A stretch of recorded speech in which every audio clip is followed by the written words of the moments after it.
Hi, this is Rabbi Zalman. And Devorah. We're going to be answering questions from Reddit that people are too afraid to ask. r/TooAfraidToAsk on Judaism.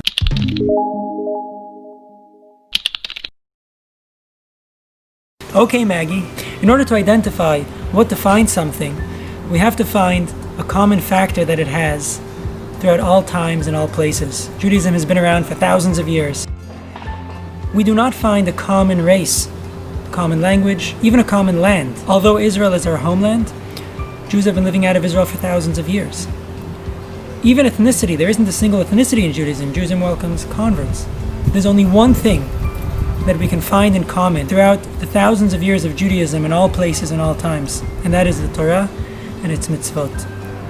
And when we think about the continuity of Judaism, the fact that Judaism has endured for so many thousands of years despite all odds, that's the only factor that existed throughout and kept us going.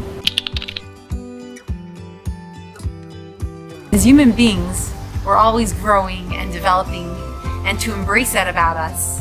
And in our minds, while we might view something as this is cultural, this is not cultural, to always be open to exploring Judaism further and growing not only in life as humans, but in our own Judaism, and celebrating and see how we want to integrate Judaism into our culture every day. Every single mitzvah that we do has inherent value for what it is.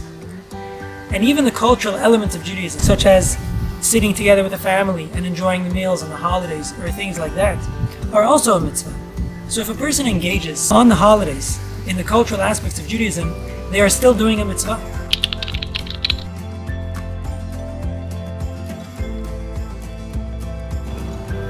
Okay, K Kojo, 248. Sorry, what? K Kojo. K Kojo? Hey, K Kojo. Your question is so interesting because Judaism is not only about a religion, it's about an inherent identity. The atrocities that occurred to the Jewish nation during the time of the Holocaust was so big and so all-encompassing of the Jewish nation because they were being targeted not for practices or for observances, but as a human being for who they were. Jews have always been a tiny fraction of the population since the beginning of time. I believe, I'm not familiar 100% with the statistics, but it's less than a fraction of a percent of the population. In the history of the Jewish people, the Jews lived in Israel for hundreds of years, and after the destruction of the temple, they were scattered throughout all the lands. And many Jews, millions of Jews, ended up in Europe. What do you know 1,000? When we say that God chose the Jewish people, it's a privilege and a responsibility, but it's not something that's exclusive. Anybody can join. Anybody is welcome. So first of all, everybody was chosen for this specific task. When we say the chosen people, we mean that there's a special task that was given to this group of people, but everybody is chosen for their specific role and was put exactly where they need to be to play that role. Number two, even for this specific task, that this specific role that the Jewish people were chosen for is not exclusive. Anybody who wants to accept this responsibility can and assume it's a the big privilege. responsibility. Big responsibility. And a lot of thou shalls and thou shall nots. 613 of them. But it's a tremendous privilege as well. It's like I once heard actually an analogy for this. Imagine if there's an army and the king says, "I would like to choose from among the army a select few for an elite." To make an elite corps for a very important task. And he chooses a few. Those who were chosen are grateful to the king, to the general, say general. Those who were chosen are grateful to the general for the fact that they get to do this really important and crucial mission. And those who are not chosen are grateful to the general that they weren't chosen, and they don't have to take that tremendous risk and responsibility. So every person really has to be grateful for the gifts that they were given and the mission that they were given to perform in this world. Gentiles' mission is there are 7 laws, just as there are 613 laws given to the Jewish people in the Torah, and that these 613 mitzvot are like 613 tools. This is the way that we perform our mission. And there's 7 laws that were given to all humankind. By performing these 7 mitzvot, every individual man, woman, and child makes a difference for them, for their own lives, in the lives of their families, and in their environment as a whole. when we speak about like Gehinom, which is like sometimes for hell or purgatory, in Judaism it's like a washing machine. It's to get the soul back into this spiritual state of being where it was before and where it's going back to. Now sometimes, because the soul was involved in the physical things, and those things are different, it's like entering a different realm. It's like a person coming from one frame of reference. What's a good example? When the soul gets involved in one thing, and then it's like you're coming in. It's like you're coming, like you majored in geometry, and then you come into a math class.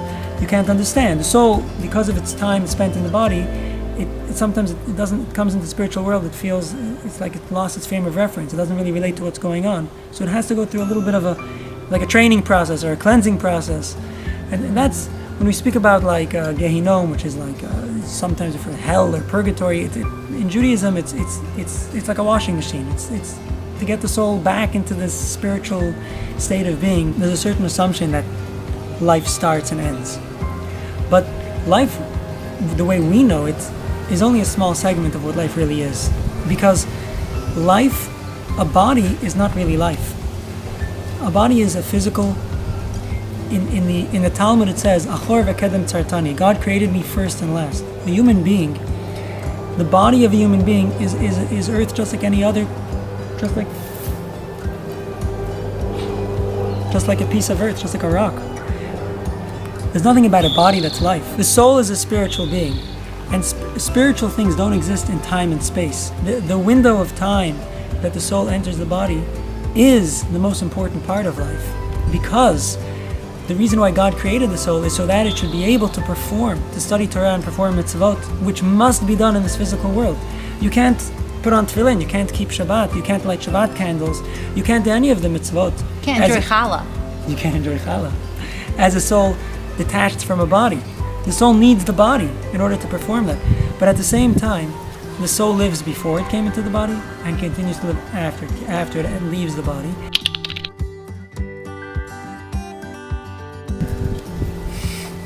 This Jew here didn't know that.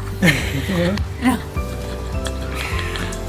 There was a man who every day on his way to work, he would take the neo-Nazi paper and he would read the Nazi paper.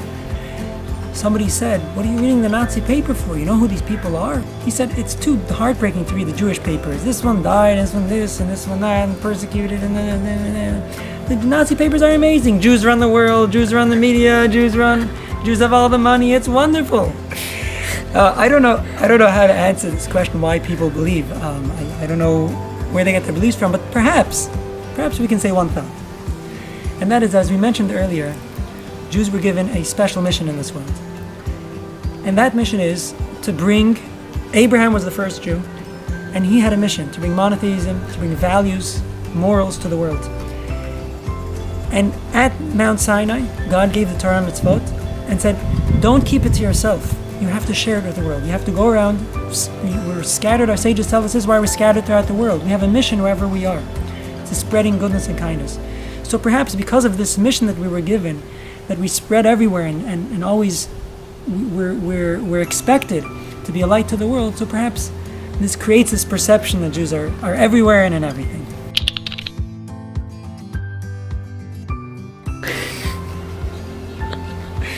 So, well, KDV Bubbles, I can't say that I have experience. Contrary to popular belief, the kippah has no holiness and could be made of anything. It could be a cap, as long as your head is covered.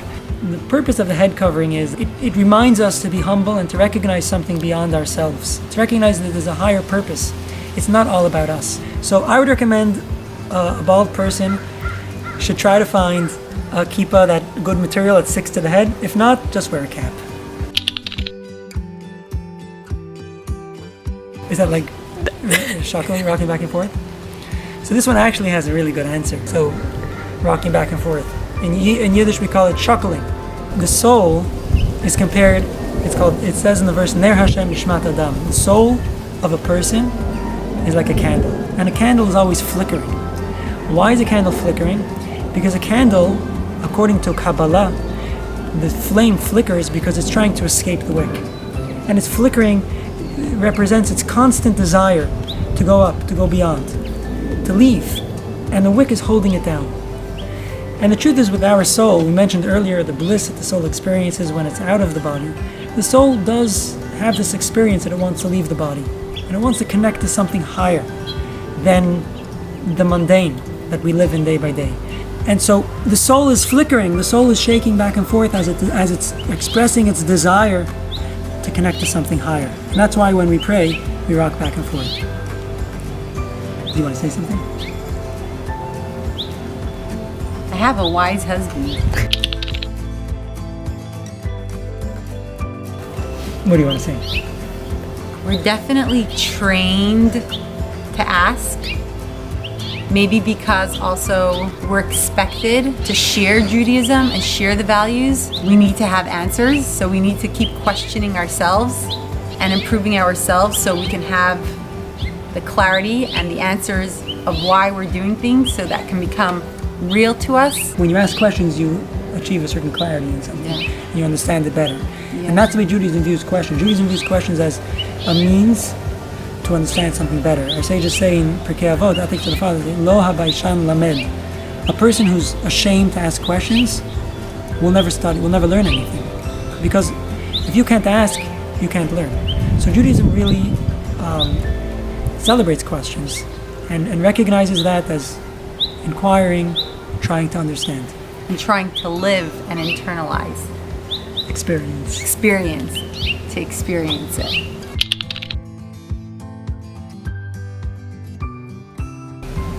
I ask that question every day.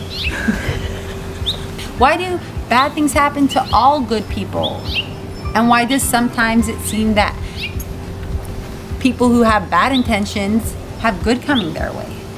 Right. So obviously, I mean, the answer to that question is that we don't know, we don't understand. We don't see the whole picture, and we don't know why God does things. The axiom, or the perspective of the question is not entirely correct, because God did protect the Jewish people throughout our history. We say in the Haggadah, "B'chol dor vador omdim aleinu lechalotenu, v'hakadosh baruch hu matzilenu miyadam." Throughout the generations, many people stood up to destroy us, and God saved us from their hands. All the mighty empires that stood up against the tiny Jewish people to destroy them, as a people, God did protect us, and we're still here to tell the tale while those many empires collapsed and fell. You know, it's an interesting dichotomy. On the one hand, we know that everything God does is for the good. On the other hand, we're expected to demand and to say this is demand that God bring an end to suffering. We know that we're anticipating a time where there will be no more suffering in the world, and until the world arrives at that time, the world is in a state of exile. It's in a state of suffering and confusion.